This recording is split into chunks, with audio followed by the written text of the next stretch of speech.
Alright, how do I sound, guys? Hopefully you can hear me.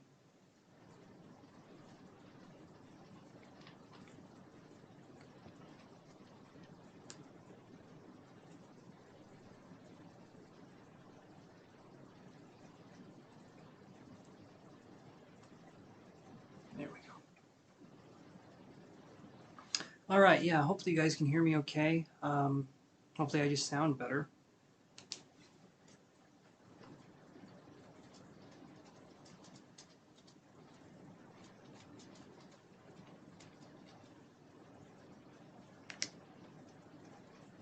Okay, let me go back here.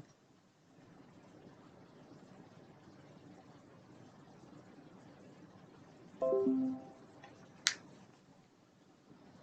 don't want Microsoft Teams for free.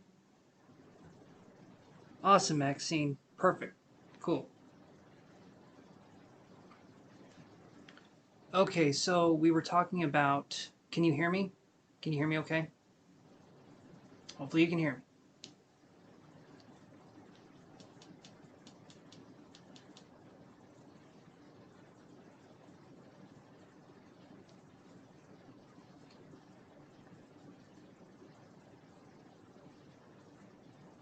Because if you can't, that is an issue. It should be working. Okay, you can hear me. Perfect. Okay, so when we're talking about healing from the narcissistic abuse that I keep bringing up over and over again, and I will keep bringing it up because that is important to the wholeness of the individual if we've been injured, if things have happened. So when we start to address the fact that we have been abused in that way, we've had ourselves silenced, we've kind of been through that path, we're giving our power back to ourselves. We're getting our power back. And it may be a painful way to do so, but the alternative is having a ton of anxiety, insomnia, having all these different things happening in our life, and we're thinking, what's wrong, right? I'm feeling like it's just a lot of things that haven't been expressed, and your subconscious wants to express those things, but it doesn't know how. And so what it does is it gives us anxiety, it gives us insomnia, it gives us these different ways of trying to handle these situations. Okay? It's kind of like the body's way or the mind's way of crying out for help. And so that's kind of something that can happen. It's a very personal journey. It's a very personal journey for every single person, but there's also some similarities. There's also some things that happen for everybody. The first thing is generally realizing that things that happened to us when we were younger, they were not our fault. Like when we were children, if we were narcissistically abused, they weren't our fault. We weren't bad children. We didn't ask for too much. We just had parents that couldn't provide the care that we needed, and they wanted us to feel bad because of that. They couldn't provide it. They didn't know what else to do, but we were not bad in and of ourselves. That's the main thing that I want to put out there. We could have had bad parents, but we, the children, were not bad. We were learning from them, and so we need to undo that way of viewing reality, what our parents gave us, and we need to focus on what our version of reality is. So that's self-actualizing, that's self-identifying, that's understanding who we are as people a lot more, because we were given a viewpoint of the world that does not agree with us. There's this anxiety, there's this sense of dread, there's this kind of feeling there. As soon as we start understanding what it is we want from our own reality, then that starts to dissipate because we're starting to know ourselves. We're starting to see the shadows in our lives and realize that they're not these big nasty monsters that we built up, but they're just something that's crying for help, right? So in the same way that an ambulance siren can be scary, right? The sound of an ambulance siren can be very scary and jarring. It also leads us towards something, or it leads them towards where the person is hurting. It has people get out of the way. And we need to kind of be that with ourselves. We need to understand that there's sirens that have been going off for a while, and now that we're coming back and we're trying to address that, that's kind of where we're at. We need to allow ourselves time to adjust, to get used to this. And in my opinion, until we do, we keep reaching for partners that are unavailable. We keep reaching for connections that are unattainable. We keep trying to work ourselves into the ground while everyone else around us is doing the bare minimum. And we keep people pleasing and we keep on that path until we start to realize what we're worth, right? We start to realize the approach that we have to life is that we're worth something. And then we start to attract more and more people that can work with us on those levels. And that's an important thing. So hopefully that makes sense on that, because it's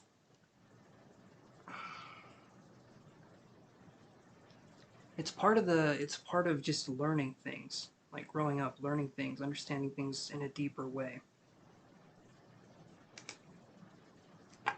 And it gives us time to really fully understand ourselves in this life. It kind of forces us to take a deep look, right?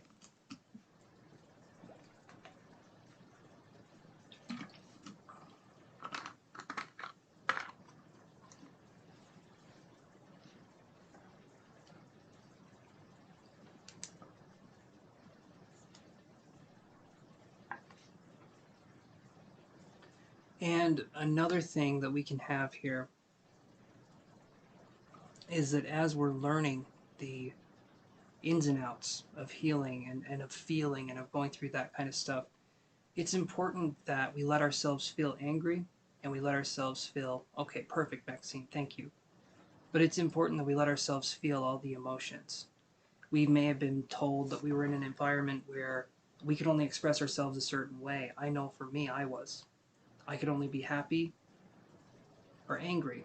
I couldn't be sad. I couldn't be scared. I couldn't, I had emotions that were blocked off from me from the get-go. And because of that, my whole world was painted very differently, because not only was I scared when I was younger, I was scared to be scared, which in turn made it much worse. You understand where I'm going with that. It's a way of emotionally controlling a child that shouldn't happen. And other people, I'm sure, have been through the same things, especially men, have been through the same things. But then there comes a time where we have to stop and we have to take responsibility for how we were raised. We may not have made the mess, but nobody else is going to clean it up but us. And so we have to kind of go in there and we have to see the damage, quote unquote, because there isn't any damage. We just feel like there will be. We feel like there's going to be a lot. There's things we have to catch up on, but there's still a lot there worth saving, and we're not damaged beyond control. We're just skewed in our perception a little bit, and we can work to adjust that lens of reality. But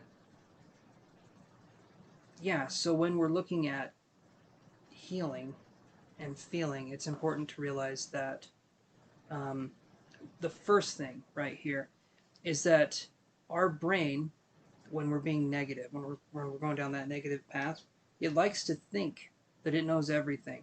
Okay, we're wrong a lot of the time, but we tend to only endorse the brain when it's right, and when the brain is calling us names, when the brain is doing that, we tend to think that it's right. But when we learn that truth is subjective, and when we learn that everyone has value and everyone is doing something, nobody knows what they're doing here. We're all doing the best we can.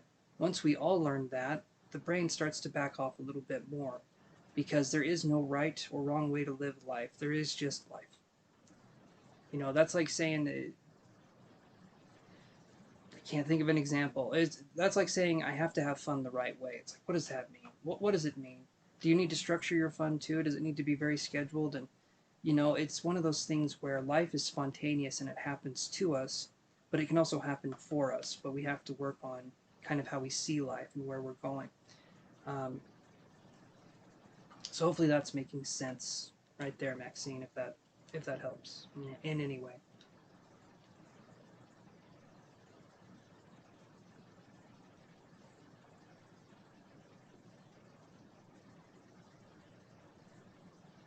Right now we're just doing story time. We don't have any questions or anything. So if someone has a question, we can focus on that. Like if it's a personal question, we can focus on that. But if not, that's okay. We'll just do some story time.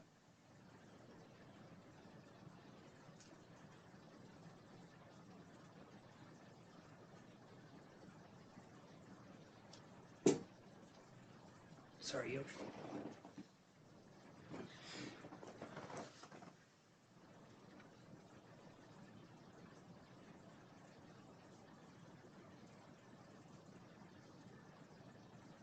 There you go, Maxine. Yep, that's it right there.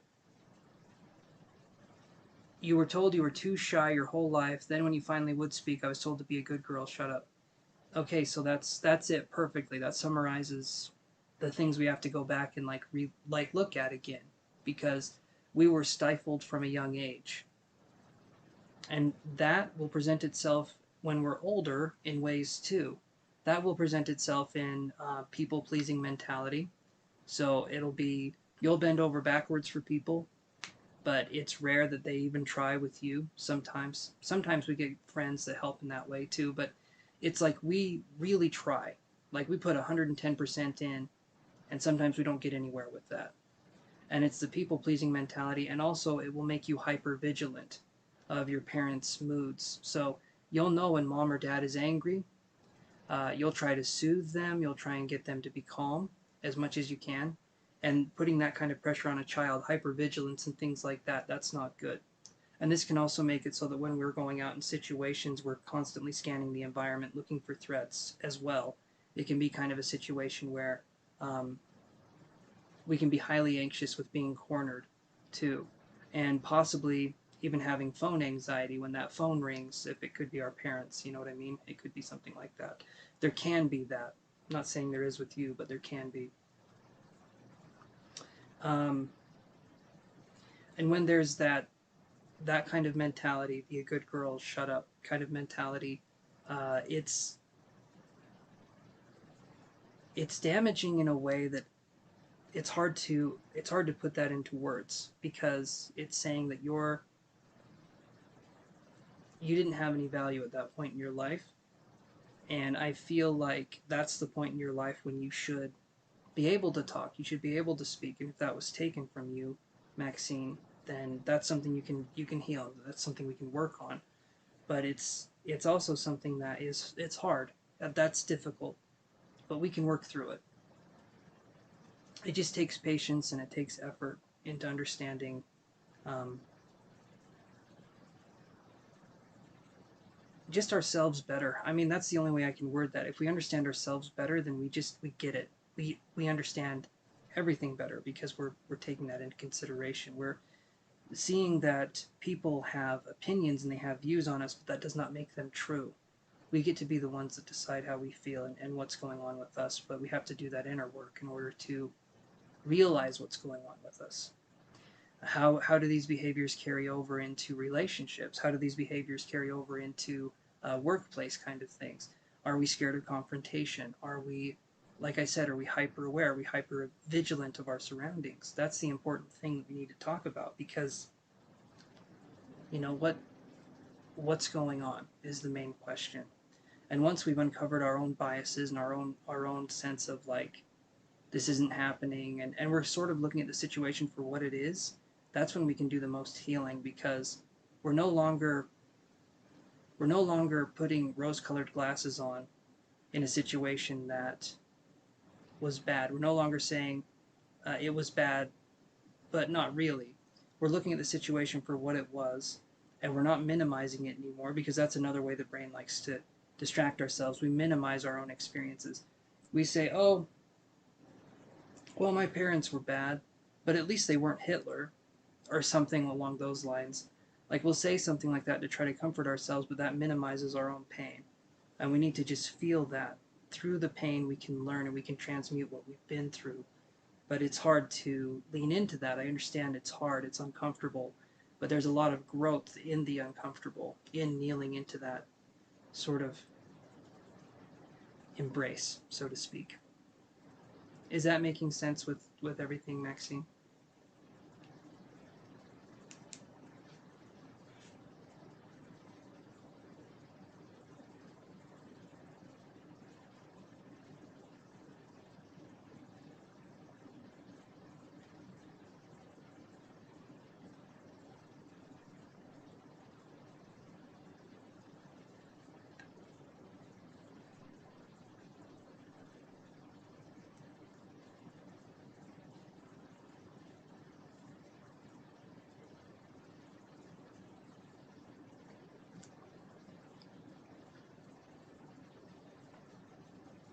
And that's another thing growing up, when we're talking about this,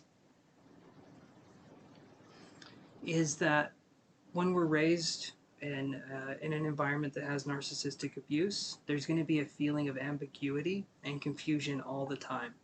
So it's going to be these people are doing something, but we don't know what it is. We can't quite put our finger on it, but something's not right. It's that feeling of feeling uneasy. Like I said, it's ambiguous. It's a feeling of confusion. And that can be hard to work with because they kind of thrive on the confusion. Because when you're confused, you don't trust your own inner compass. You don't trust your own intuition. And so then we get people that confuse us. We get into relationships with people that can confuse us. We get into these kinds of situations, and we can start to work on repairing that inner dialogue, that intuition, right? We can get intuition that we had a better sense of direction when it comes to mates, when it has a, basically what I'm saying is that it all comes around. It all comes around in a beautiful way, but the healing process is super important. Yes, I've been working on it, and I understand. I went into service industry because I was taught to serve, and I love to serve. Just would appreciate the respect back. Not sure if I can explain it correctly.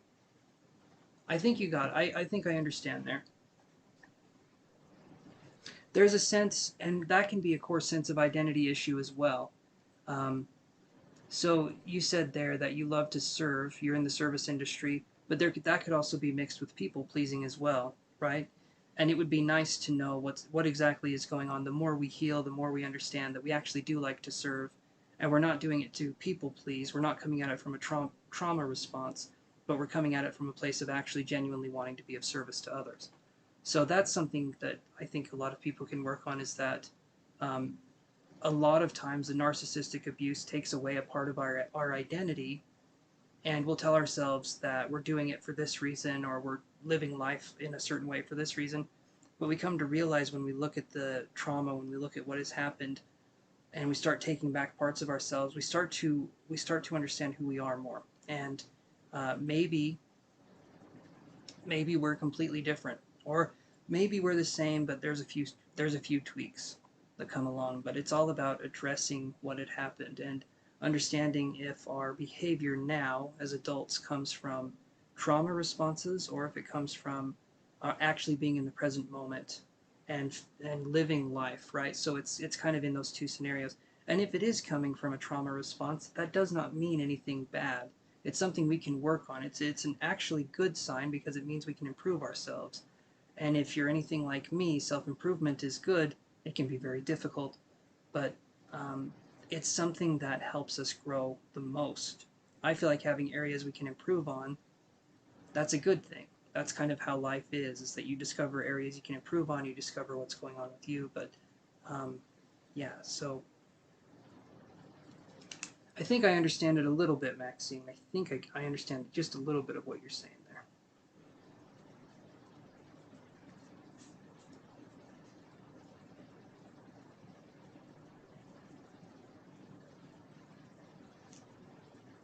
But yeah, it depends.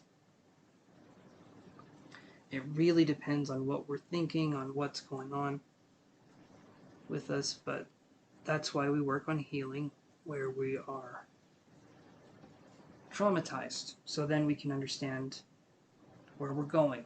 I feel like those parts of us, those um, how'd you put it? The shadow, like Carl Jung talks about the shadow. And once we start looking at our shadow side, we realize it's not as big or as scary as we thought it was. But at first, our first glance at it, yeah, we're petrified. But then eventually we realize, oh, it's not that scary. It's not that bad. But it takes time, and it takes effort, and it takes, the biggest thing is gentleness and kindness when we're focusing on all of this.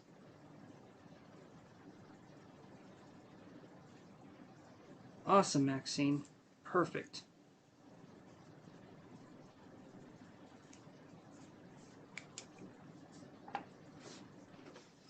That's the important thing, is working on it, because um, it's hard to start this work. It's hard to be in this work, and then it's hard to continue this work. But it's important nonetheless. And working on triggers, recognizing the shadow, working on bringing everything in, integrating everything, that's going to be your best bet towards just uncovering, again, who you are. And self-actualization and identity are super important, because with that comes a sense of purpose and a sense of understanding our own character better. It's a win. It's a win-win-win-win all the way around. It's just good. It's good to do. I'll be right back. Okay, Maxine? I'll come right back. Just give me 1 second. Been drinking a lot of water, so hold on. You do.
Hey, Taylor, how are you doing?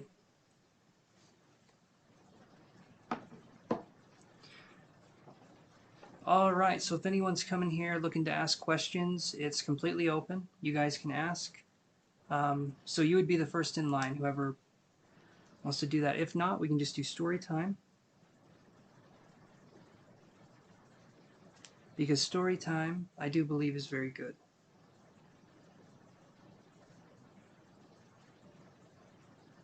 My cat is rubbing on my leg, aren't you, buddy? Meow. Meow. Yoshi. Yoshi. Meow. What's going on, buddy? Come on. Ow, he just flops over on the floor.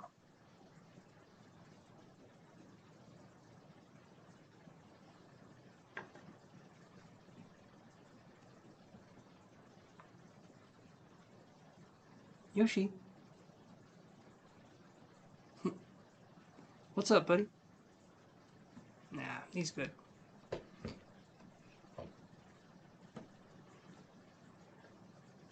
Okay, Taylor. Awesome. He is very sweet. Or he can be. He has his moments. He's a little different, but he's good. He's a good boy most of the time. Okay, Taylor, thank you very much. I'll be checking and I'll put you on the list here.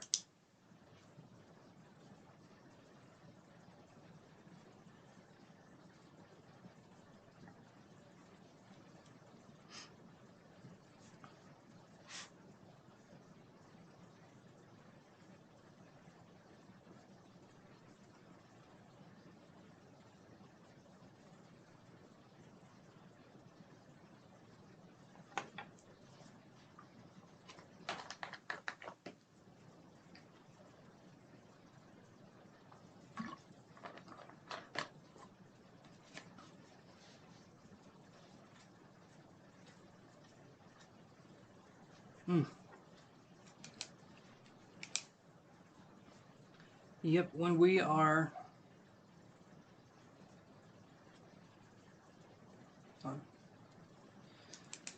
in a space of congruency with ourselves, that's when there's the most growth. And we understand what that feels like the more we go. And you're very welcome, Maxine. Thank you.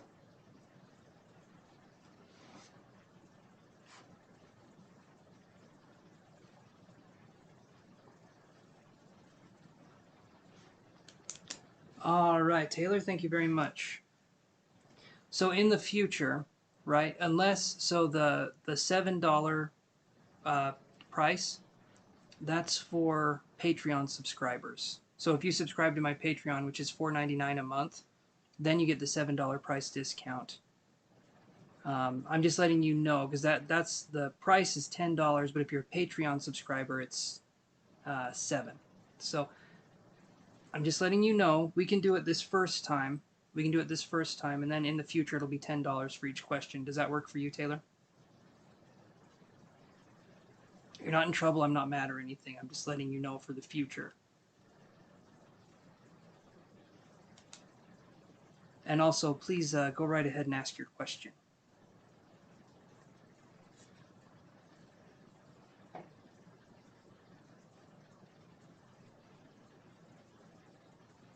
Oh, you're good. Thank you. I appreciate that. Thank you very much. Very kind of you. No worries there, okay? It's all good. It's all good. So what is your question, my friend?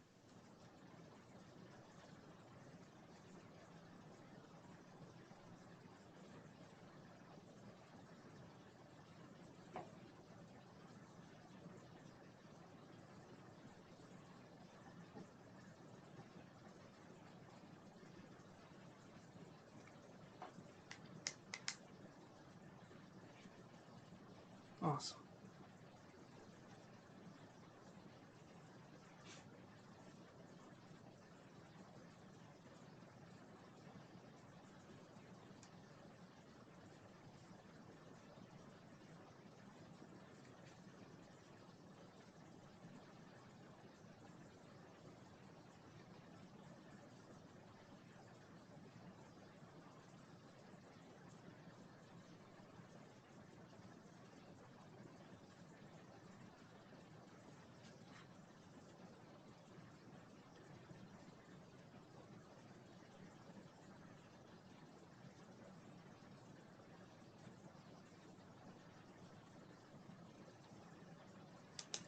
All right, let's look at that.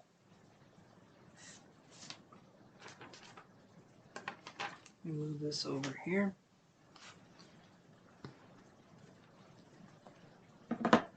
Okay. We're going to use the energy oracle here just to see. So what are Edward Ferreira's... Okay.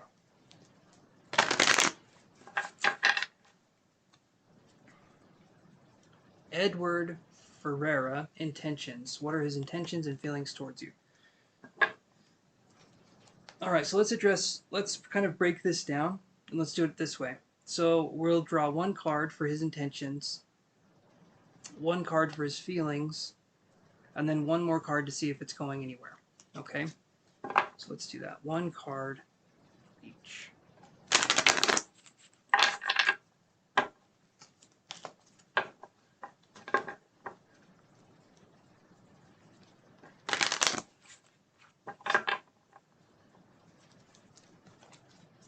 I can try. I can always try.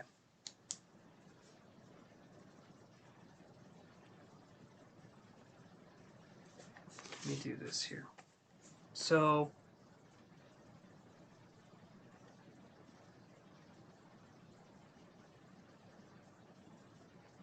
I'm still learning as a psychic, so take it with a grain of salt. Please do your own, like, how do you feel, right? That's kind of where I want to focus on here.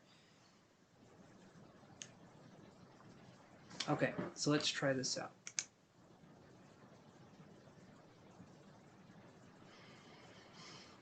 What are his intentions and feelings towards you?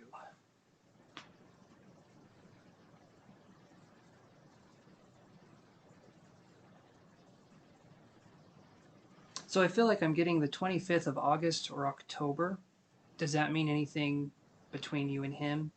August 25th or October 25th?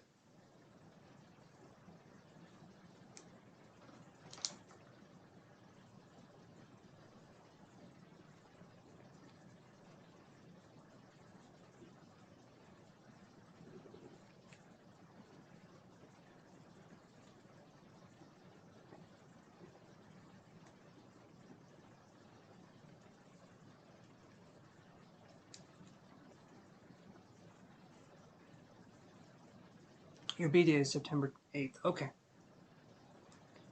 So those just came to mind. Maybe it'll mean something a little bit later, but if it doesn't, that's fine too. But that's what I got. Either August 25th or October 25th.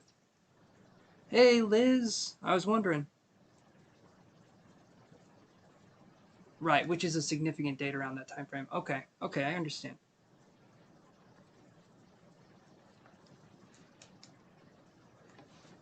Glad to have you back, Liz.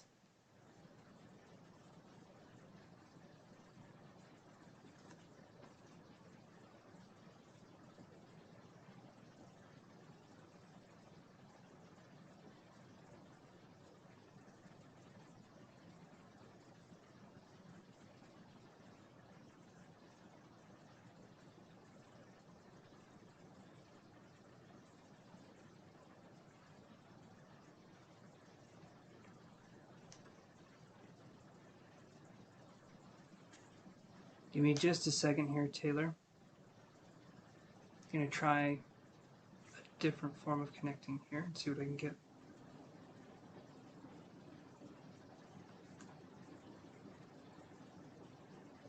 Is this person more, Taylor, is this person more money-oriented? Or there's something to do with money with this person?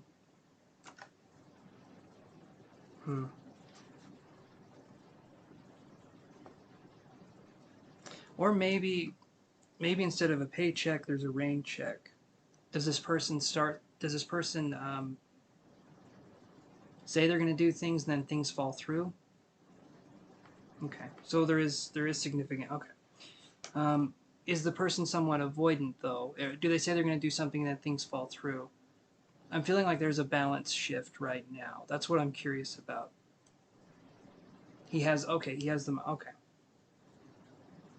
Okay.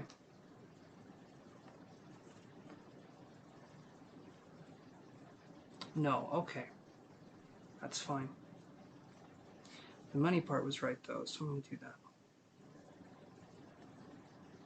He never did that. Perfect. Okay. See, this is good. I'm still learning as a psychic, so thank you. Thank you for letting me know.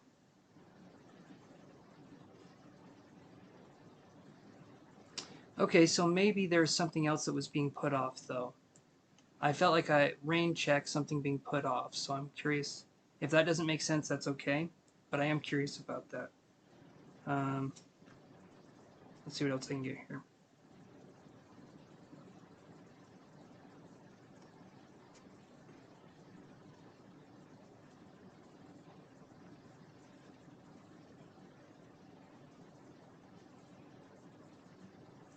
And I feel like I'm getting a... Okay. We always have the cards we can use if for some reason I'm not able to tune in, which can be for several reasons, but generally it can mean my connection isn't the strongest. So I will say this, though. I feel like I'm getting a BR name, like Brian, or maybe there's initials BR. Again, I don't know if this relates to anything you're going through, but I did have that name pop up.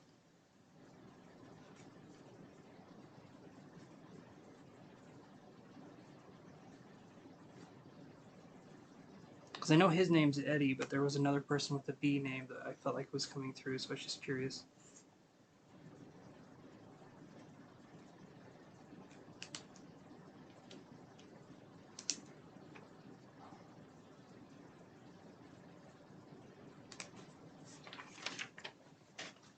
I'm going to try some cards here, so hold on a second.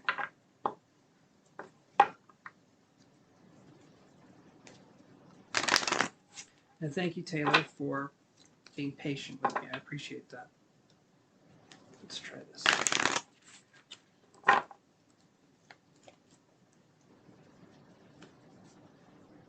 Sure, Liz. Yeah, you can. Absolutely. I'll put you down as the last one that I do.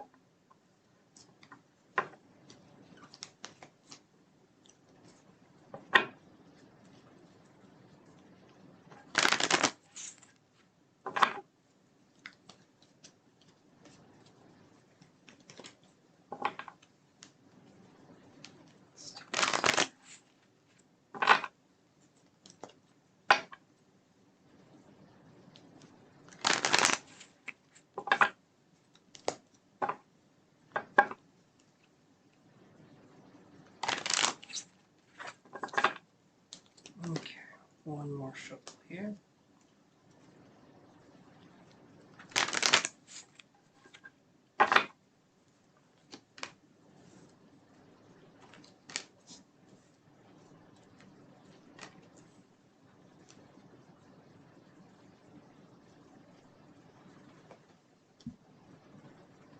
I didn't know you haven't met Liz, Maxine.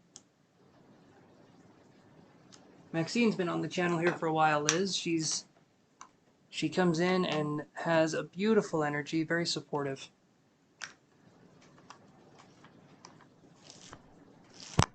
It's getting rid of the schmutz here on the laptop. Okay, so I get man holding a heart, healer of the ages, and then 7th chakra archangel Uriel. So honestly, Taylor, it feels like things are going good here. The only thing is when I get the 7th chakra, so I said his feelings, right, and his intentions. So his feelings with you, man holding a heart. I'm feeling like he's giving you himself. I do feel like he's giving it his all in that kind of direction. So if that makes sense, this is good. I feel like there's a connection here. I feel like there's an openness here. Now, his intentions, I get healer of the ages. And so I feel like this person is trying to help you the best they can, or they're trying to be there for you in some way. They're trying to be supportive, would be the way I would call that. And then I almost feel like I'm being supportive to my little bunny, or I'm being supportive to my little, I do feel a sense of support with this person, so that's good. The 7th chakra archangel Uriel in reverso, this card. I'm wondering if there's something maybe you guys don't see eye to eye on. When I see this in reverse, I'm wondering if maybe you guys come from different religions or different backgrounds.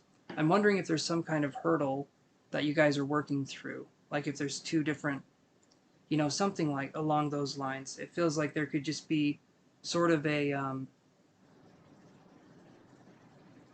like this is new kind of a thing. This feels like it's different. It feels like it's new. Does any of that resonate with you so far, Maxine?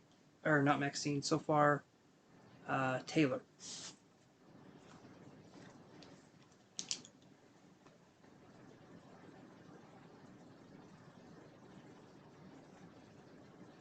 It doesn't resonate. Okay, well.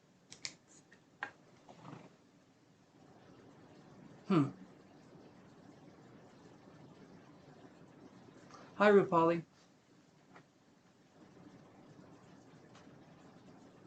Oh, yes, but not the hurdle. Okay. So this card, okay, okay. That makes sense. It's too new. So this one right here, when I see this in reverse, it could feel that maybe they don't share the same viewpoints on spirituality as we do, or maybe there could be something there. So that's the only thing I'm seeing here that I feel like would be, um, I guess, noteworthy, because the rest of this actually is looking pretty good. When I see man holding a heart, when I see healer of the ages, to me that seems like a pretty good connection. What do you feel with his connection though, Taylor? What do you feel? You say it's too new, but I imagine you must feel something towards this connection.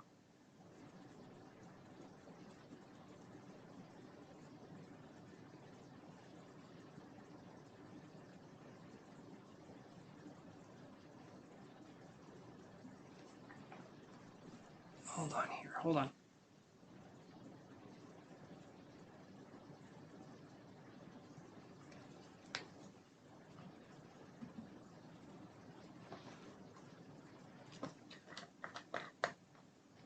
You think it will be abundant? Okay. It seems good to me. It does seem good. Going good so far. Yeah, so it seems like things are going on here. Just wanted to check. And just be on the lookout for, like I said, maybe you guys see spiritual concepts in a different way, or maybe something's going on that way. I'm not sure. There could be something there. But other than that, it looks good. It looks like this person's trying to be helpful, or this person's um, trying to be immersive is not the right word. Trying to be supportive, I guess would be the word I'm looking for. So yeah, this looks good to me, Taylor. All sorts of tongue tied.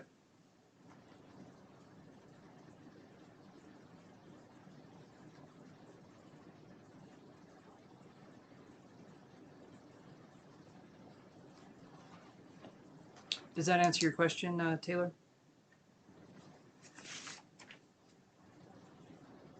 And maybe tell wait until August 25th or October 25th with this person of this year. Either of those dates, maybe something will happen on those dates. Again, not really sure what it could be, but those dates did come up as significance. Rupali, so if you want to do a question, right here, my friend.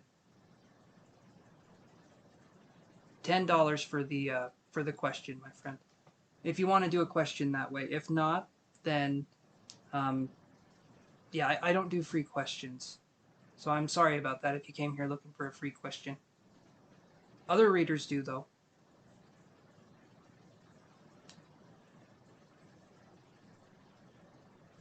You're very welcome, Taylor.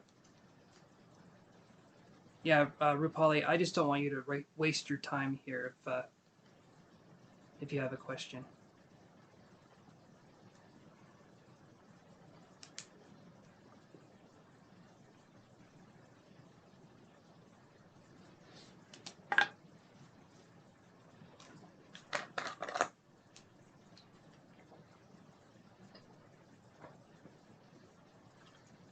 Oh.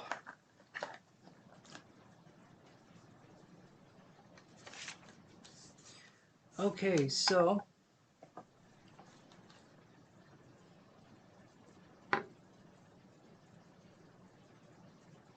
okay.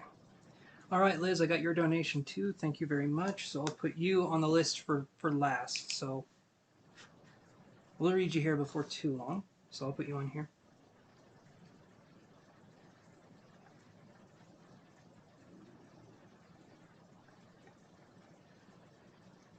Okay.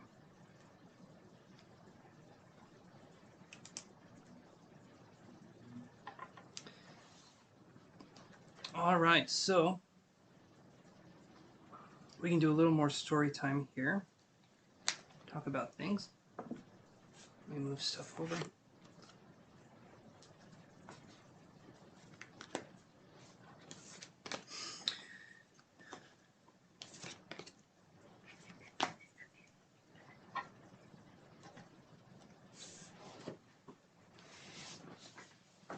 Okay, so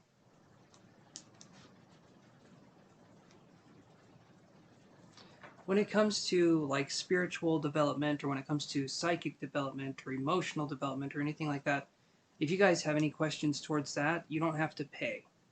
We can just talk. We can just talk about the emotion. We can talk about different things. It sort of opens up dialogue and communication. And I don't want you guys to think that you can't come here and ask questions if it helps the group, right? If it's something the whole group can be a part of, then there's no charge for that. If it's something we can just kind of talk about and work on, we can do that. If not, that's okay too. I understand it's different for everybody, but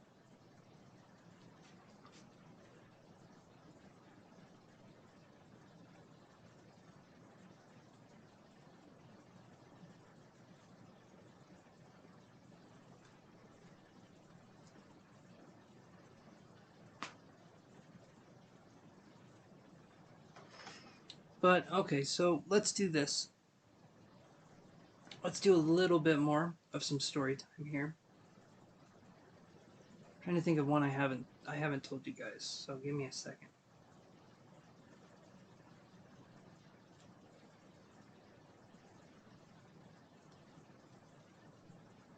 Hmm.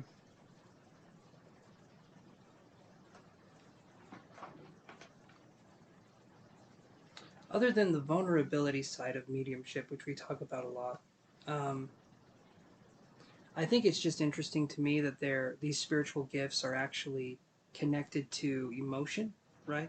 That to me is interesting. Okay, Maxine, any thoughts on energy transfer? So, when you say energy transfer, Maxine, um, what do you mean by that? Do you mean like energy healing? Do you mean? I'm just curious what that would mean.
I'm just coloring in here.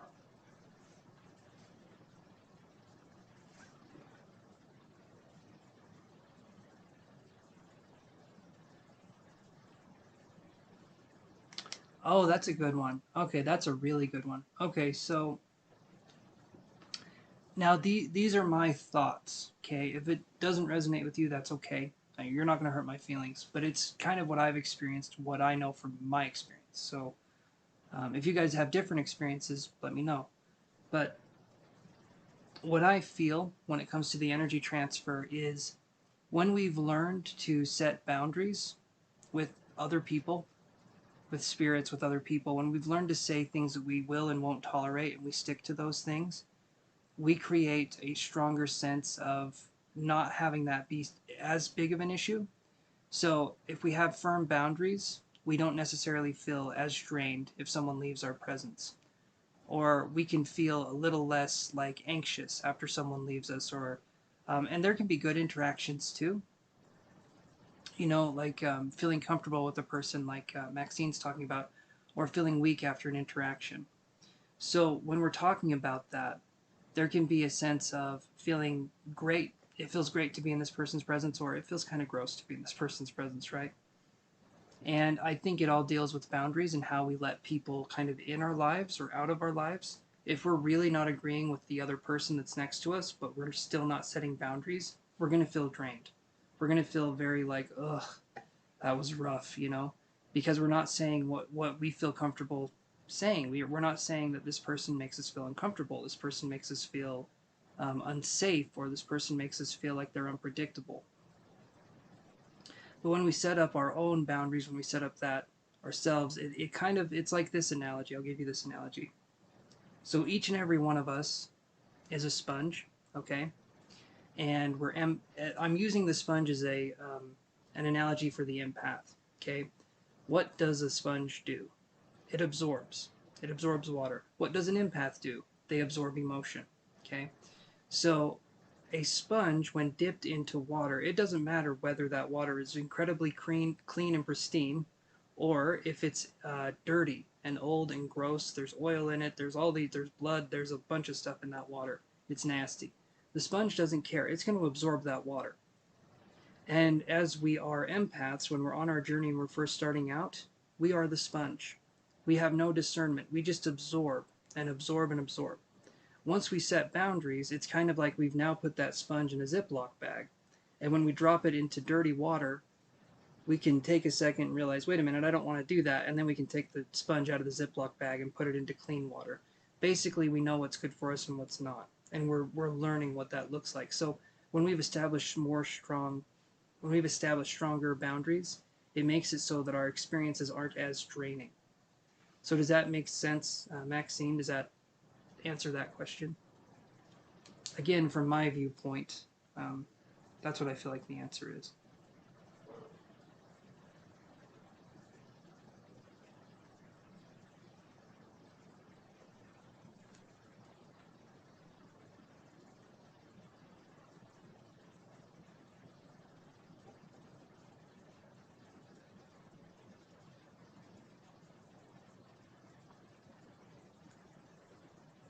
Okay, perfect.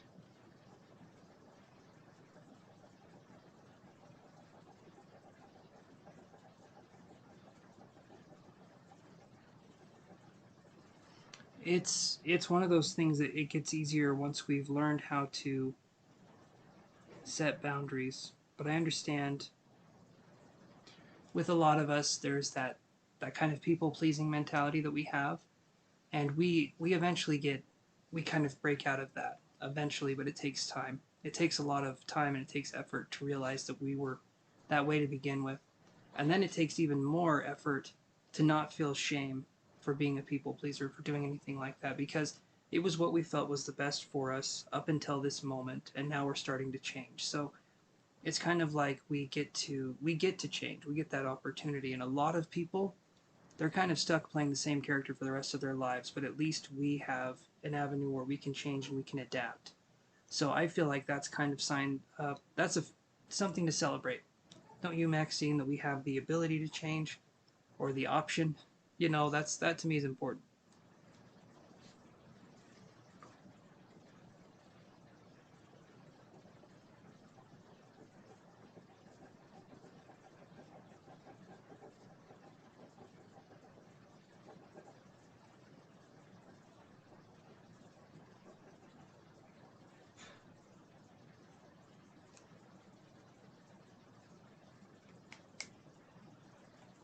Give me 1 second, you guys. Hold on.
Okay, so, um,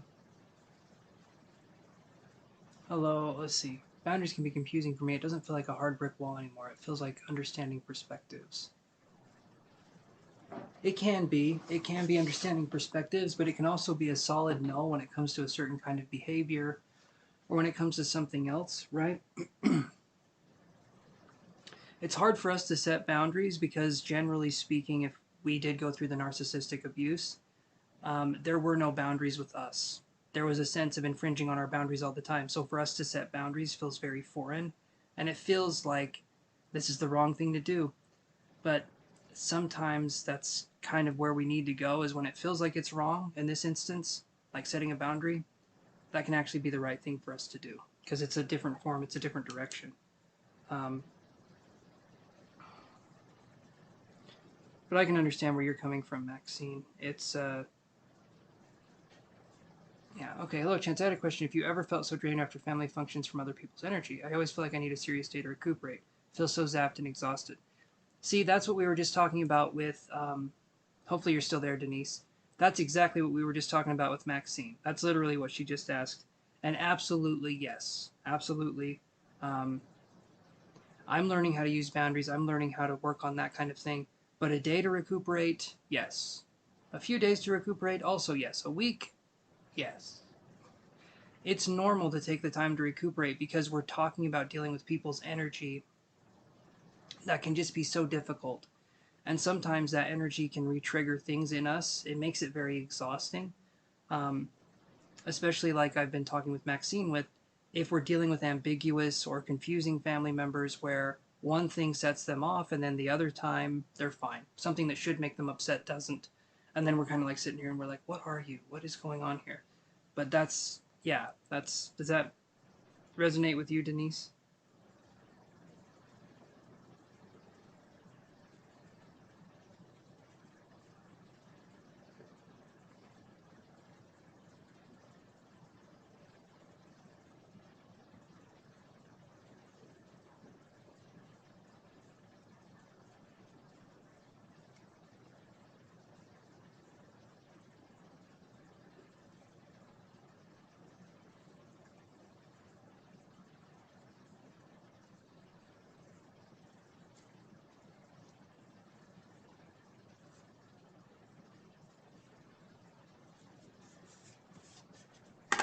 Hopefully that makes sense.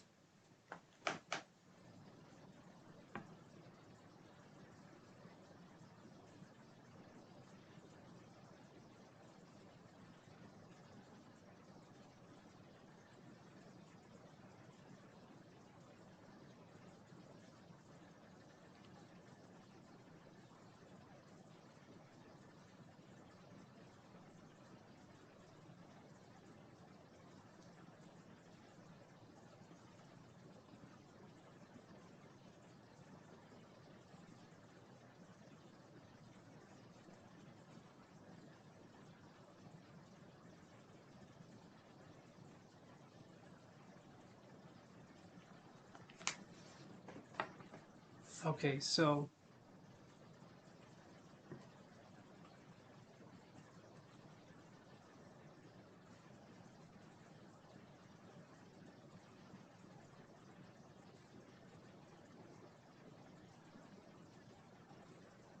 just doing this here.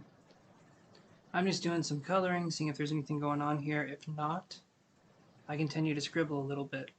But if people have a question, thank you, because others don't understand what I'm going through energetically. I feel like I'm not alone. Thank you. Yeah, Denise, you're more sensitive. And that can be used as a way to make, like, other people will not understand it. And sometimes people can even weaponize the word sensitive. In fact, it happens often. You're too sensitive. You're too this. You're too that. And I want you to just be uniquely you, because it's just that person saying, I'm not comfortable with you expressing yourself the way you are. I don't know what to do. Has nothing to do with you as a person. It's that person not feeling comfortable. And if other people don't get what you're going through, they don't have to. All they have to do is say, "Oh, okay." Nobody has to get what you're going through. They just have to be supportive, or at the very least neutral with it. At least that's my opinion. So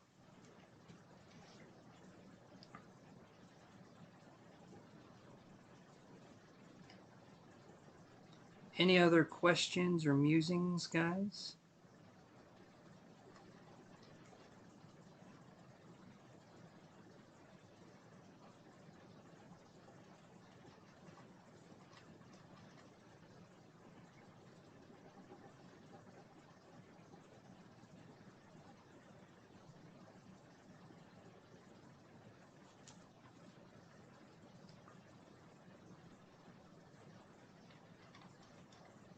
Kind of the tougher situation that a lot of us, as I've said, and I'll keep saying because new people will come on and I can keep talking here.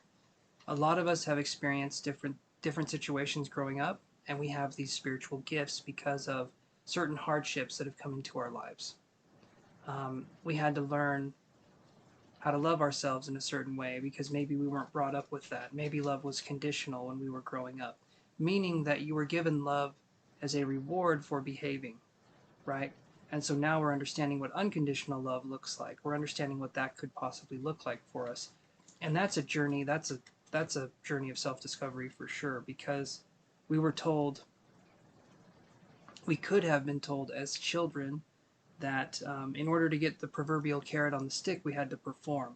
And now that we're adults and we can no longer perform like we used to, there can be anxiety there and there can be a very skewed perception on what self love is, right?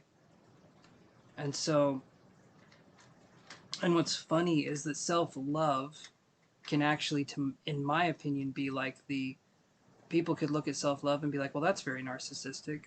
But yet they grew up in a narcissistic system and they're viewing the one thing as being narcissistic when actually it's the liberation part, right? And so that's an important thing to realize too, is that self-love isn't being obsessed with yourself. That's not what I'm talking about. I'm talking about self-love, not obsessed love. I'm talking about putting yourself first unless there's something really big going on, someone's in an emergency situation, you need to, really be there for people. Other than that, put yourself first. Like, say if this doesn't feel right to you, work on boundaries, work on stuff like that because you're the only you've got. And if we start messing up along the way, and I say messing up, there is no messing up, but let's call it that just for a minute.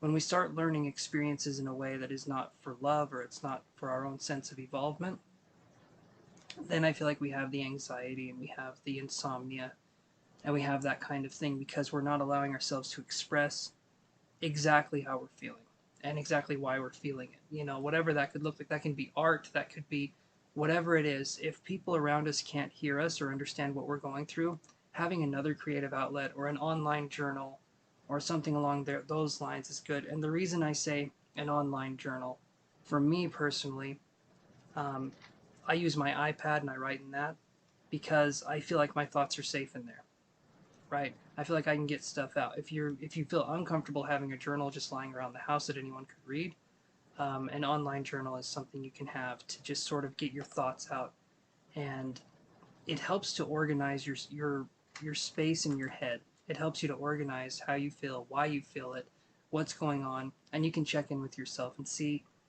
kind of what we could do, what we can talk about.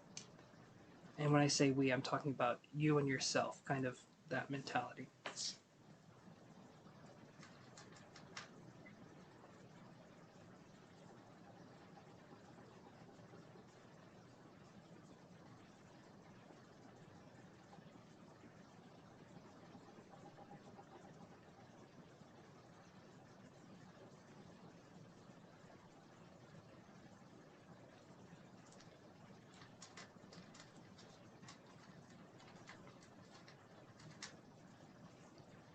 Let me know if that resonates with you guys.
There you go, Maxine. That's good.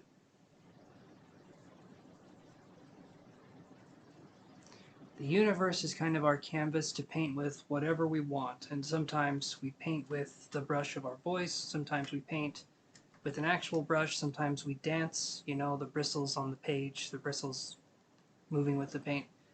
Sometimes that's how we choose to express ourselves. Anything is good as long as we're kind of getting it out of us. We're sort of sending it back to the universe, right? The universe likes to experience itself, give that energy back, focus on bringing in more love, more light. That's a good way to do it. And then focus on that changing. Focus on the actual changing perspective where we feel like we're getting better, or we're doing something and we're holding ourselves accountable towards recovering, right?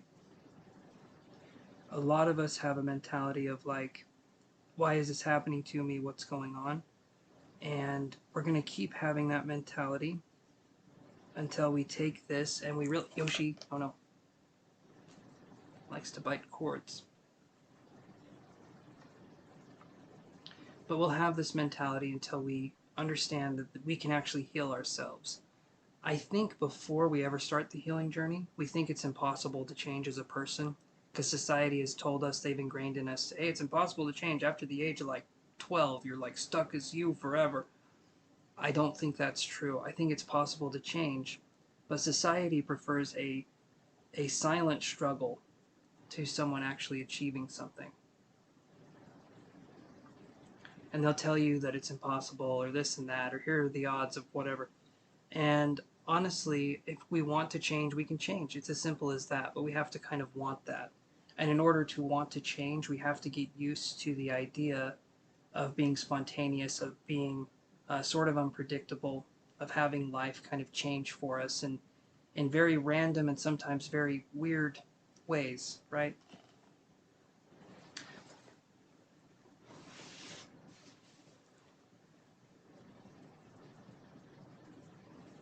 So I just started the reading today, Denise. Sorry about that. I had to burp. I just started my reading today with sage and intention, and I feel like that helps a lot. I need to do it more, but like if I'm going out in the public or something, no, I generally don't do sage.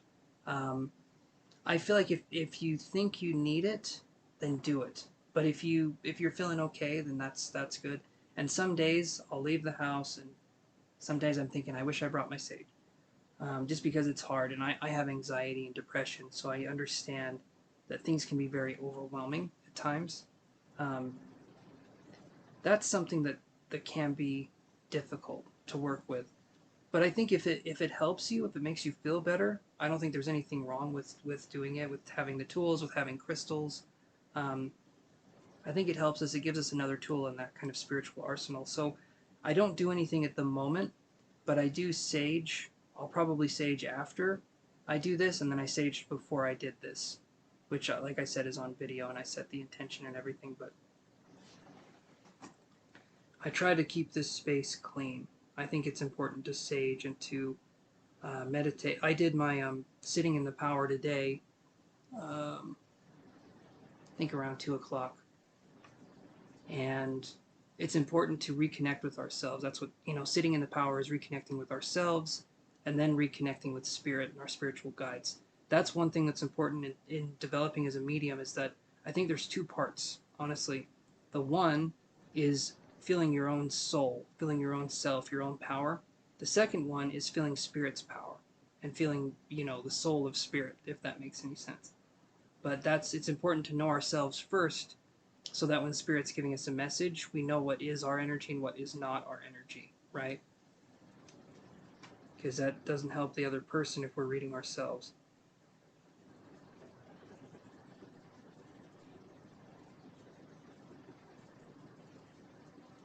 Does that help answer your question, Denise?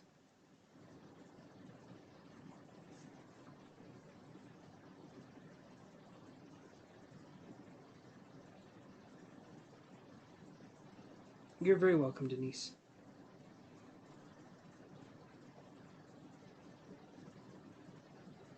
Palo Santo is good too.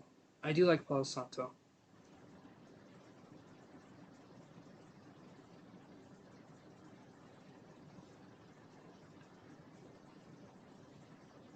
Absolutely. Palo Santo is really good.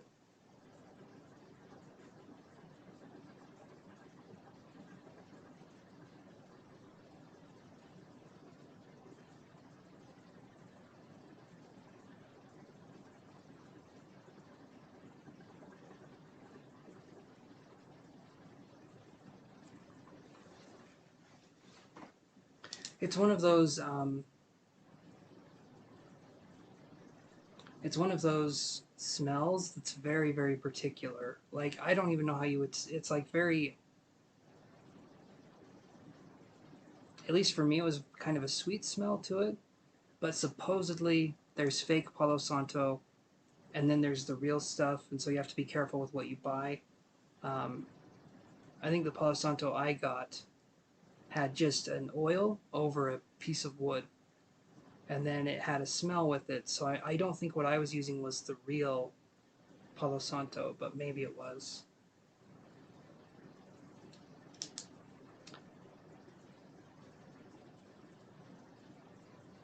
There you go.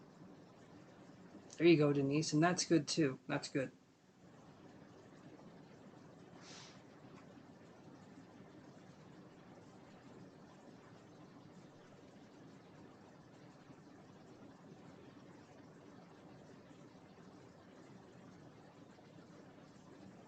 And I think a lot of it too, when we're talking about like psychic and different abilities, I think the saging, I think the Palo Santo, it's not just something that we do for whatever. When we do stuff like that, we're kind of in a situation where we use our imagination for protection, where we use our imagination to visualize, and that is part of the magic and part of the psychic experience. The imagination is a huge part in that. And so I think doing these kinds of things, doing spell work, doing all sorts of different things, I think is very important because it brings back that imagination and it brings back that sense of kind of peace and wonder and that spirit back into the magic, which I think is very important to focus on. It's like an artistic expression, but through magical means. And I feel like sage, Palo Santo, those different things can carry so many different, so much. Okay, how would I say this? They can carry a lot of significance. The smoke is symbolic. The sage itself is symbolic. The vessel we use is symbolic. Like for me, I use a clamshell. I use a clamshell that's that bivalve is split in half, but I do use a clamshell to help with the saging, and it's a very beautiful little vessel. But it also represents to me, it's kind of like reflecting out the energies, getting rid of the energies, but also absorbing the pureness of the energy that is there, the good energy. Absolutely ceremonial, absolutely ritualistic, ceremonial. It's kind of like it's a way for us to sort of touch that divine world. It's much more symbolic. It's much more us kind of in that space with that energy.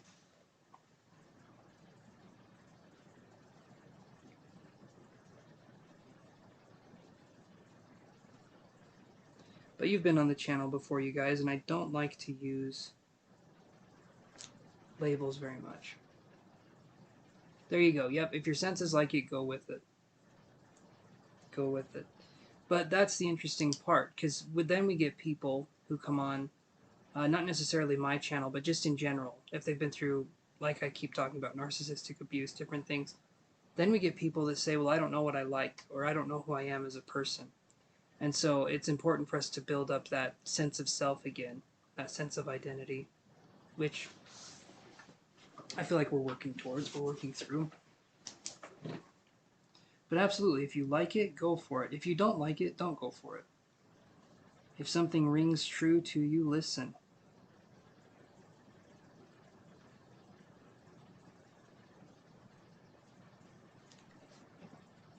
I'm working on I'm working on it, but trying to eat more intuitively. Like when I'm hungry, I eat. When I'm not hungry, I don't. I'm trying not to eat when I'm bored. I'm trying not to, but I'm trying to be much more lax with my food. I'm trying to be like, it's just fuel. It's just kind of there. But just be intuitive. We lost that a long time ago. We have other things tell us when we're hungry. Like for instance, we should be hungry at about 6 o'clock. That's when supper was when we were kids. We should be hungry at that time. Always love the sound of the bell. I do too. It's one of my favorite sounds. It's very crisp and very like. The sound of a bell is interesting because it kind of brings you into the present moment and keeps you there because of that resonance. It gives us something to focus on. And so the bell it's kind of tuning into the energy, or rather the energy is tuning into it. You ring it, there's a resonance, and everything kind of comes into focus. It's like the focal point of a camera. It's just like, and it just locks in. So the energetic symbolism is very good when we use bells. It kind of says we're ready to work and we're setting the tone, literally setting the tone because of the bell.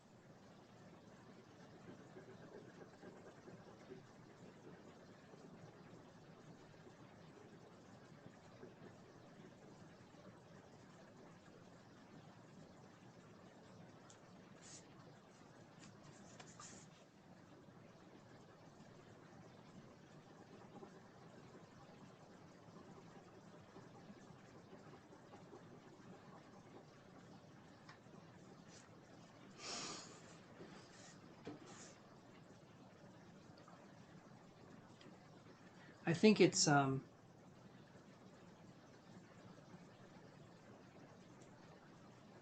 think it's interesting. We live in a world that focuses on the dogmatic rules, and as we get older, when we realize we don't have to be that way, it's just interesting. Like with traditions, with other things that have happened in our lives, and we would ask as kids, we would be like, "Why is that the case?" And they would just say, "It just is." And then you grow up and you're like, "Well, that's just dumb. There's no answer. It just is. Okay, well, then I just won't." I mean, it's one of those things that it's like, if there's a reason for it, tell me. We'll move on.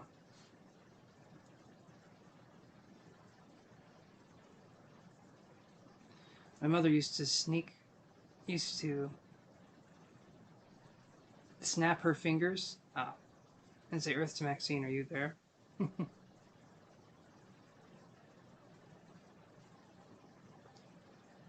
Kind of us being spaced out, right?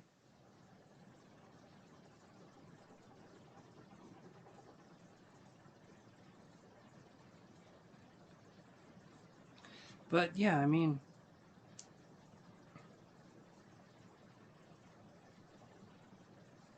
it's all a process.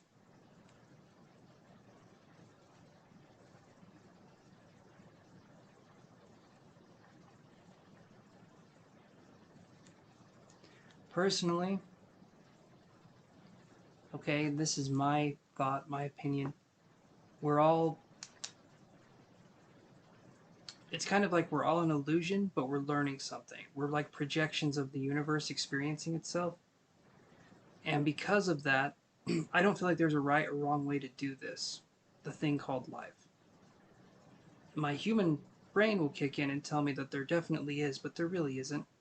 Um, if I do the right thing, that's good. That's a great thing. But all of these are labels that we've given things. It's not like the people that always do the right thing um, get to live forever. It's not like they get any special perks necessarily. It's kind of like it's a playground where people get to do whatever they can do and they can focus on whatever they want to focus on. And that to me is interesting. I don't think there's a right way to do it. I don't. A lot of people say, what would be the best decision for me, this or that. It's like you're going to learn from the universe whatever path you go down. You're going to learn something. And I feel like sometimes the universe has kind of a tougher way of teaching us lessons. But I also feel like there can be some gentleness there too. But ultimately, I don't think I don't think it's meant to be taken so seriously.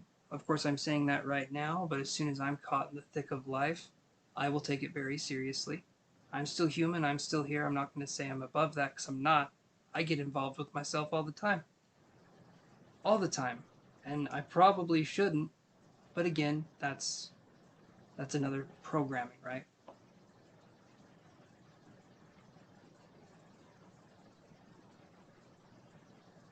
You're the odd sensitive one. Ah, I see. I see. So, I have, as far as I know, I think I'm the only one in my family.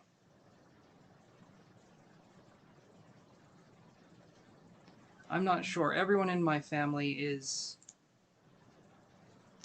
they're not not supportive, but they're also not, they're very neutral. They're very neutral on it. Um,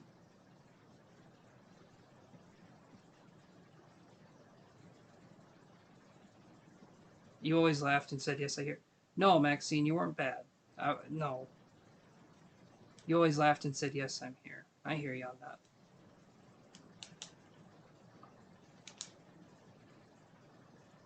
But yeah, as far as I know, I'm the only one that has that has anything like that that's actively using it. I'm sure some other people in my family might do stuff like this. They just don't talk about it. I talk about I talk about it as much as I can. My Facebook, I people know I'm spiritual. People know I'm a psychic and medium.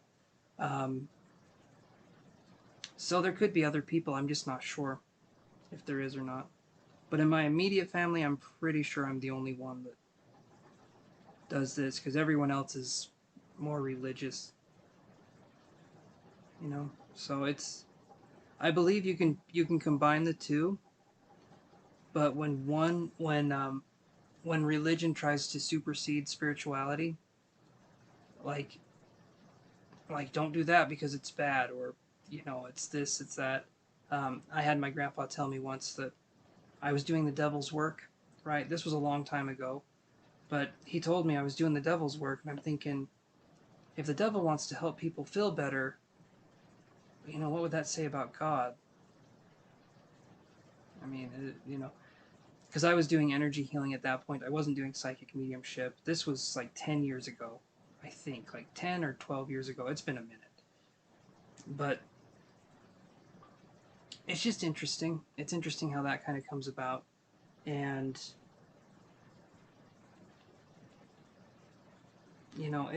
it's a fascinating story, I guess.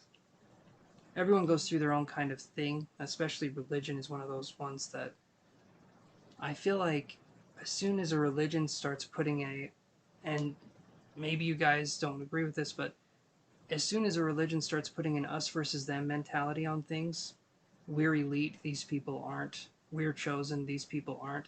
I feel like as soon as that starts happening, you've missed the point.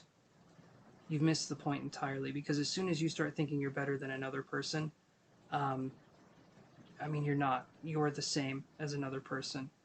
And I hate that mentality, that snobbery, that elitist kind of attitude of us versus them and all that kind of stuff. So I think it can be very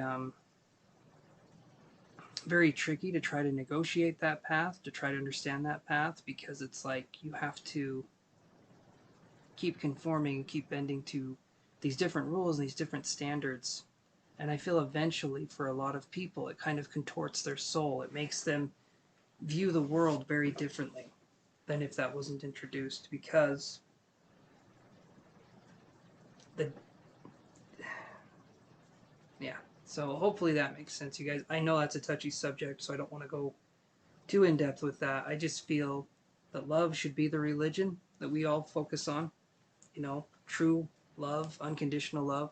That should be the religion we focus on, not something someone said so many thousands of years ago or things like that that can be left to interpretation. Um, I mean, Buddha, Buddha and Jesus and other figures have said point blank. They've said very similar things. Um, Buddha said, "Do not believe." What was it? Basically, don't take my word for it, is what they were trying to say. Don't take my word for it. Experience things yourself, understand things yourself. And Jesus even was saying that he wasn't this or he wasn't that. Um, but all that aside, we've set ourselves up in a system that, in my opinion, it can perpetuate the narcissistic belief system, because the God that some of these people are worshiping can be very narcissistic, like very jealous. Our God is a jealous God, right? That seems like a weird thing for God to have, to be jealous. But also, it gets into a place where um, it's a way to control people. In my opinion, it's a way that gets rid of people's free will. I understand there can be values, there can be things that are built off of that, but there can also be a stifling, especially with women in religion, in organized religion. That's one of those things that is very scary, because the woman is told to be quiet, to listen to the patriarchy, to not question anything. Very rarely, I feel like, are women in a position of power in religion, but you know, I I just see a lot of oppression on that.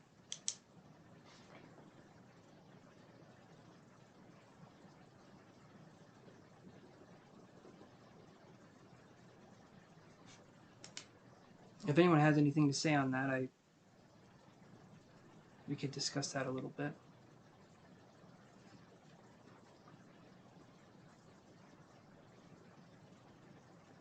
If you're in, I'll say this though: if you're in a religion, it makes you happy and you feel good with that, go with that.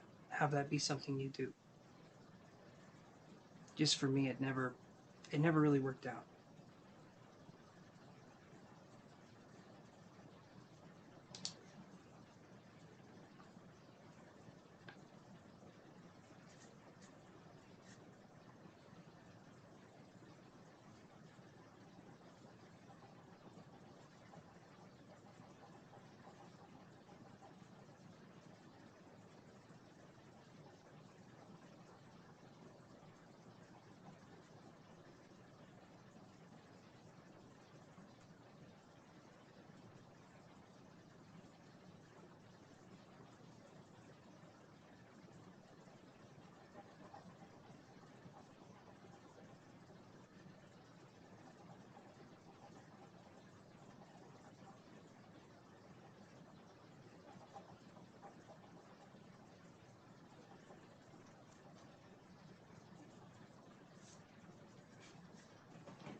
Okay, so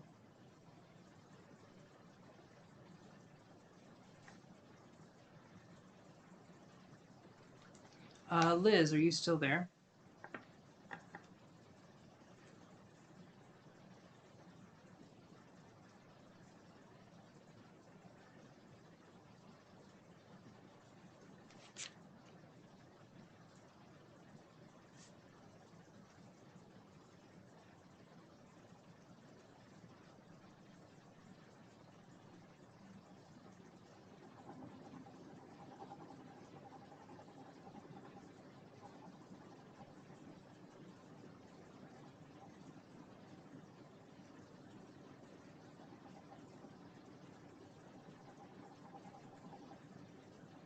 Okay, you're still there. Perfect. Would you want to ask your question? We'll have it be the last question of the night. I'm just thinking it seems kind of quiet right now, so if you want to do your question, and then I'm just going to sign off after we do your question here.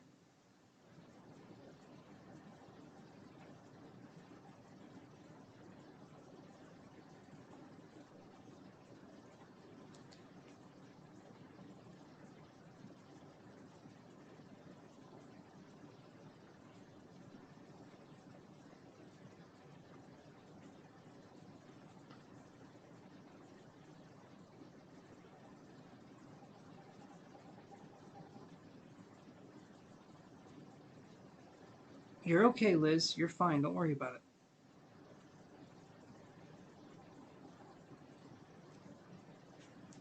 This isn't something you have to make a priority. This is something you tune in, you come in whenever you're wanting to. Okay? I'm the question thing, I want to get that answered, but besides that, you are good. Don't worry about it. Rest of July. Okay. Let's look at that.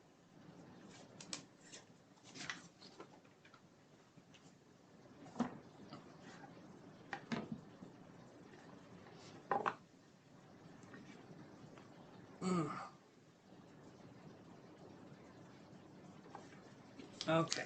What can Liz expect in her love life for the rest of July?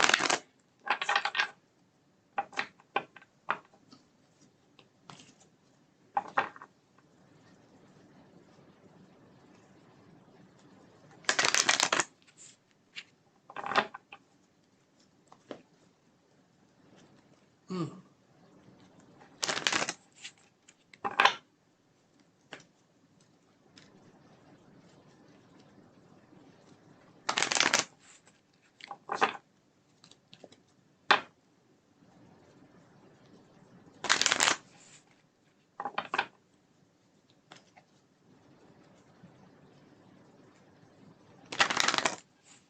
You feel pulled in different directions when it comes to dating. Okay. So I'll draw some cards from the Energy Oracle, and then we'll do some tarot cards too. So let's see what we can come up with.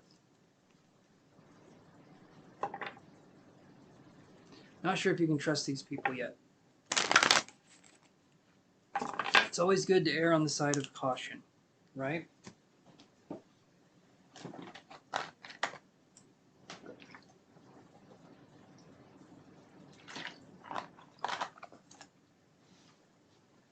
I understand that, Liz. It's always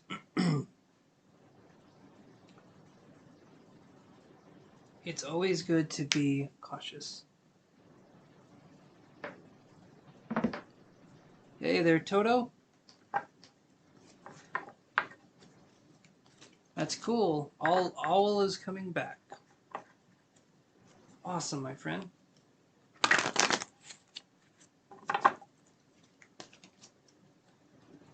I feel pulled in different directions when it comes to dating. Liz is asking who is all.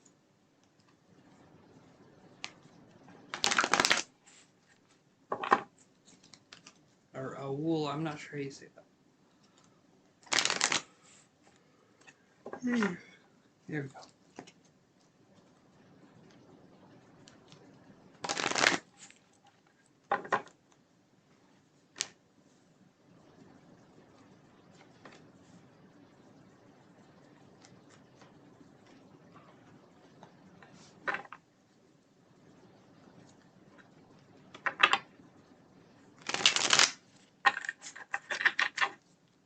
Oh.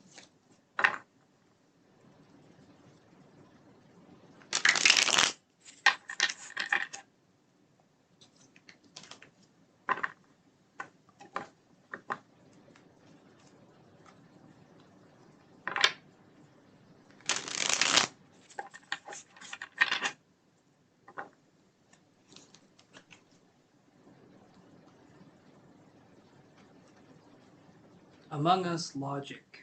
Okay. I think it's related to a video game, Liz. Among Us is a video game. Must be a YouTube channel, maybe, or another kind of channel. Or a streamer, maybe. I'm not sure.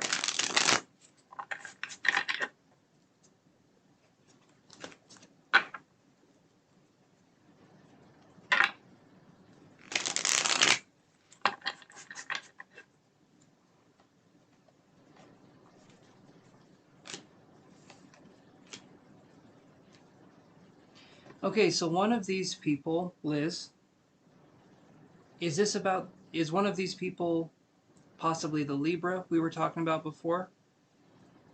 Or maybe an Aquarius? And then is this other person maybe a water sign? I know we talked about the Scorpio before. Oh, your son plays Among Us. Okay, Maxine. I haven't played it yet. It looks interesting. Haven't really gotten into it. Looks cute though, from what I've seen. Okay, so none of those. So this other person then, Liz. I'm curious because I get the Thinking Woman in reverse, and then I get the Star card.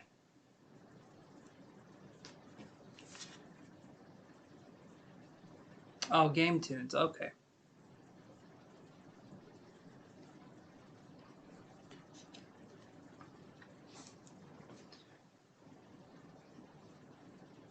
Okay, you've been talking to a Pisces and a Scorpio. Okay.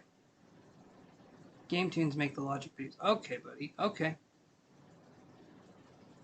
So, are we feeling more connected to the Pisces? Is there a spiritual connection to the Pisces a little bit more? I'm curious here because I see the Nine of Cups and Sixth Chakra Archangel Metatron, and so I'm feeling like we could be dealing with someone who's spiritual, maybe the Pisces or the Scorpio. He likes it. I haven't played it. It looks fun, either way. But I'm wondering because I get Nine of Cups and I get Sixth Chakra Archangel Metatron, and so which is the one you're feeling kind of a lot of fun with, or that is more, I guess, feels more playful? Is there one that feels more playful?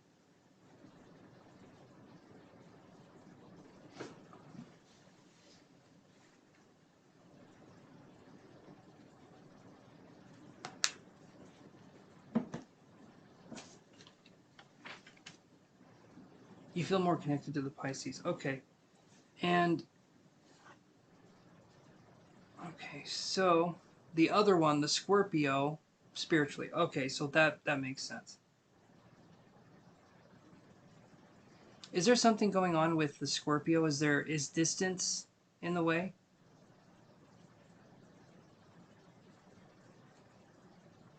Five Nights at Freddy's is F and F, if I'm not sure, if I'm not mistaken. Maybe. Um, is there something going on with the other one where maybe there's not only a not as strong of a connection? I have to get back. I have to get to know the Pisces more, so I'm not sure. Okay, okay, understand that. That makes sense. What about the Scorpio here? When I see the Star card and then I see the Thinking Woman, is distance an issue? Is something going on where, or maybe it's physically distant, or maybe there's some avoidant tendencies on the Scorpio? I'm not sure, but I see the Thinking Woman in reverse and the Star card upright. He's not as open. Okay, that makes sense. That makes sense.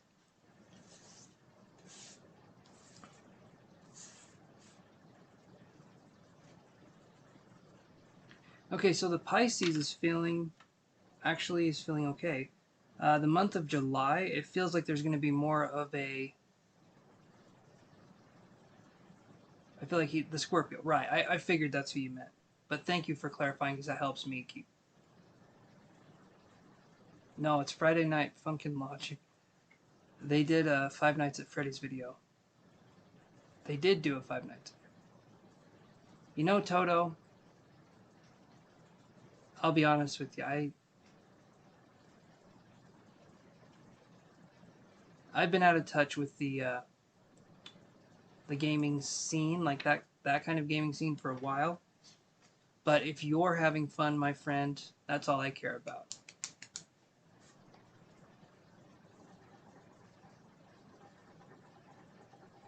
And if it makes you excited, if it makes you happy, I say go for it.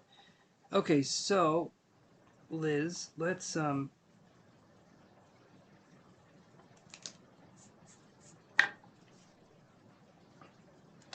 look at this one a little bit more.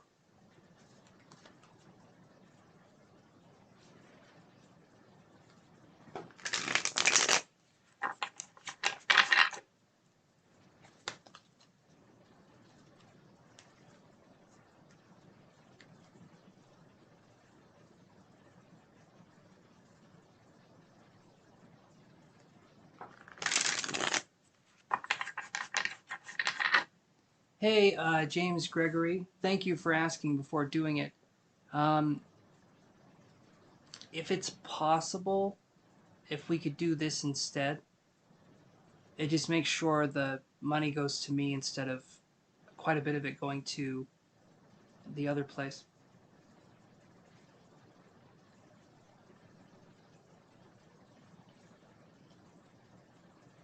And also, I'm thinking I'm kind of done for the night as well. So I appreciate you coming on, and I appreciate you saying something first. Um, but maybe the next time I'm on, we can do that, James, if that would work for you. I'm on Friday at 8 p.m. Mountain Standard Time is when I start. And I'm on until about 1 o'clock, which is, it's almost 1 o'clock here now, but yeah. So I'm going to look here, Liz, and see what's going on with the Pisces connection. I feel like we're leaning more towards the Pisces. Um, is it moving quicker? So there's more openness with the Pisces. It's moving quicker with the Pisces. I heard the word swift, and so it feels like things are moving a little quicker with the Pisces. It definitely feels like there's a little bit more motion here than we had with the Libra especially, but also the Scorpio as well.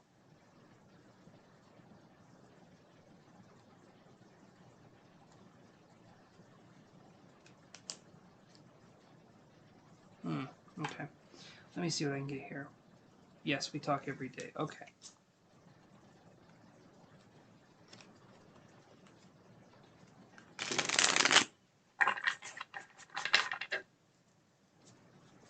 Let's see what I can get here.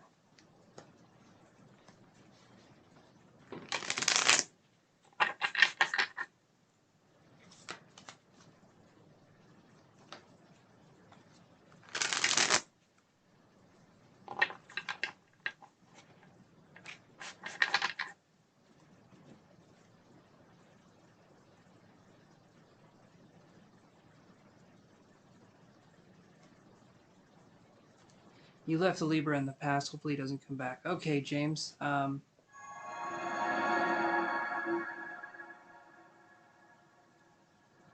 Thank you for the donation. Let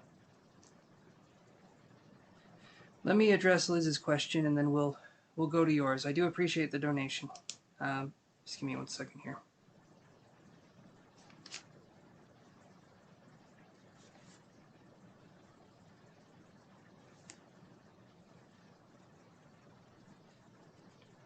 Okay. Give me 1 second, James, and I'll work through Liz's question and then your question. So just give me a minute here, and I'll address Liz's, and then we'll move on to yours. Okay. Perfect. All right.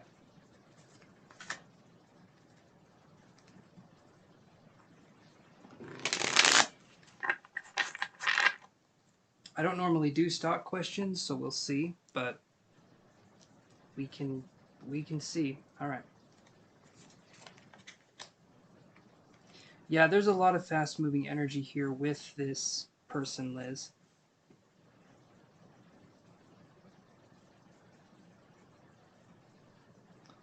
And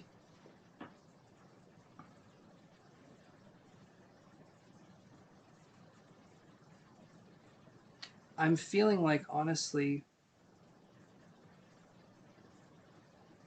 it feels like a pretty good connection, at least for right now. It seems like things are looking up. I'm getting good cards here.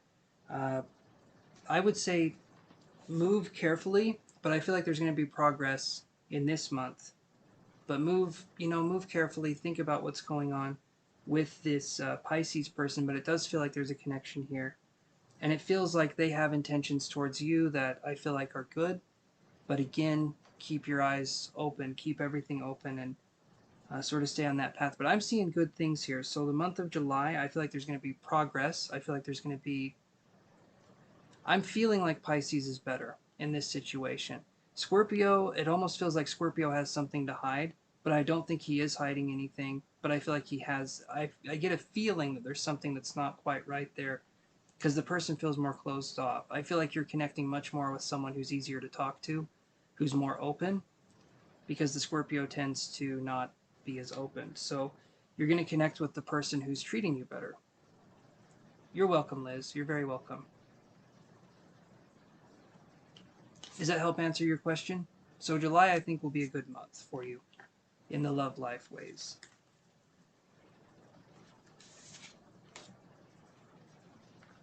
Awesome, Liz. Awesome.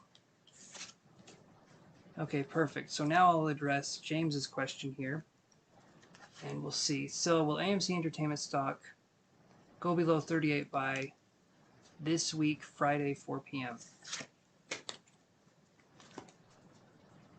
I take it something significant is going to happen to the market at Friday? Or is that when the stock market closes for the...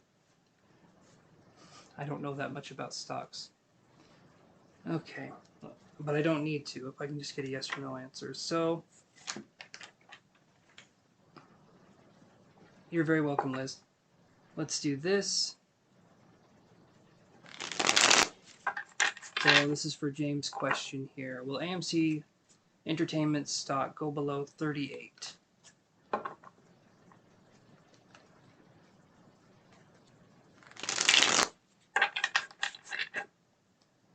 Are you doing the Friday the market closed? I figured it was the market closing, but I don't know a ton about stocks. 6. Okay.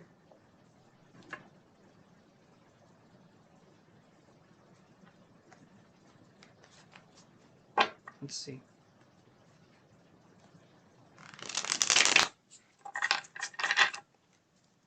Actually, you know what? At 6. Okay, at 6. Okay. I figured. So I'm going to do this here. I'll try and tune in psychically and see what I can get. Since I'm not tuning into James's energy, I'm just answering a question. I'm not going to ask permission. I'm just going to kind of do it. He did ask the question, so I'm just going to go for it. Let's see what I can get here.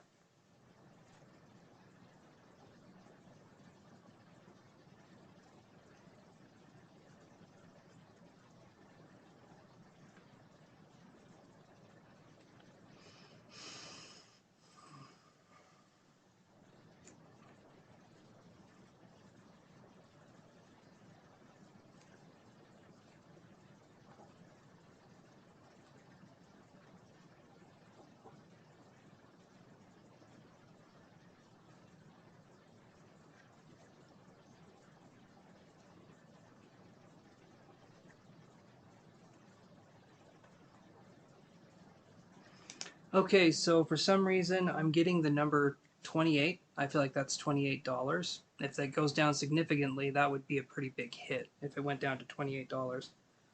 And then I got the words highlight Georgia coming in. So maybe something happens with a company named Georgia or the state Georgia, but there's something with Georgia possibly coming in to make it so that there could be something going on with AMC. I do feel like it's going to dip. And then I'm seeing a ticket, which to me may be a sign. I haven't done this before with stocks, but it may be a sign to buy the dip, right? I know that term.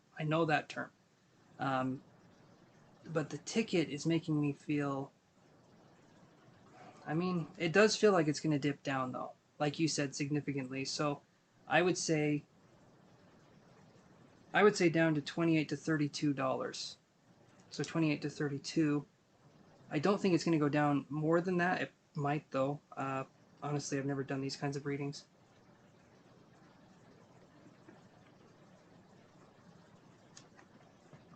But I do feel like it's going to dip. And then, like I said, the highlight of Georgia, I really don't know what that would play at in what I'm getting. But hopefully, James, that helps answer your question. Hopefully it turns out to be correct. Again, I like doing this, the 1 question, 3 question thing. I can give you your money back if it's, you know what I mean? But when it's done this way, it's kind of locked in there. And I haven't worked with questions like that, so we'll see.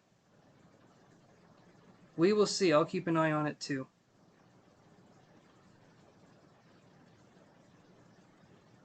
I feel like I've seen you on the channel before, but I'm not sure. James, is this your first time on the channel, or have you been here before?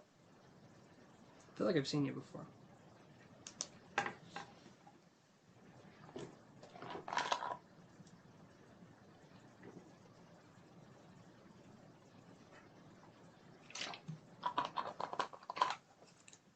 Actually, I'm going to look at something real quick.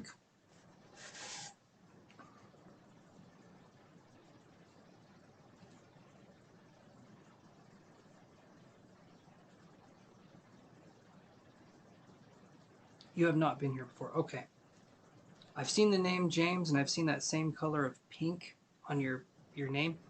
So I was thinking, but welcome to the channel. Thanks for stopping by. Hopefully that's accurate and it helps you, my friend. I really do hope so. I'll keep a track of it too, but I will keep track of it too, and we'll see what happens. So we'll kind of go from there.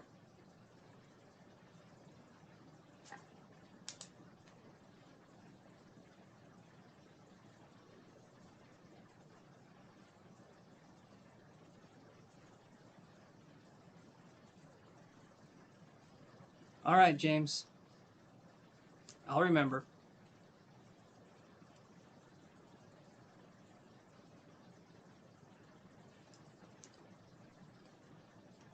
We'll see, my friend. We will see. I wish you the best, and hopefully that proves to be accurate. Not used to doing those readings, so we'll see.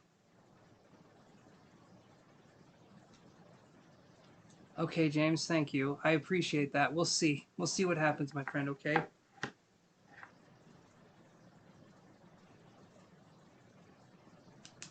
Okay, you guys. Apart from that, it's almost 1. And I think I'm going to log off for the evening. Liz, Maxine, James, everybody else, I appreciate you guys so much. And I will talk to you guys Friday, 8 p.m. Mountain Standard Time. Thank you, Maxine. I appreciate that. I need to work more on stock-related questions, but we'll see what happens. We will see what happens. So I will talk to you guys later. Everybody take care. And toodles, everybody, okay? Have a good evening.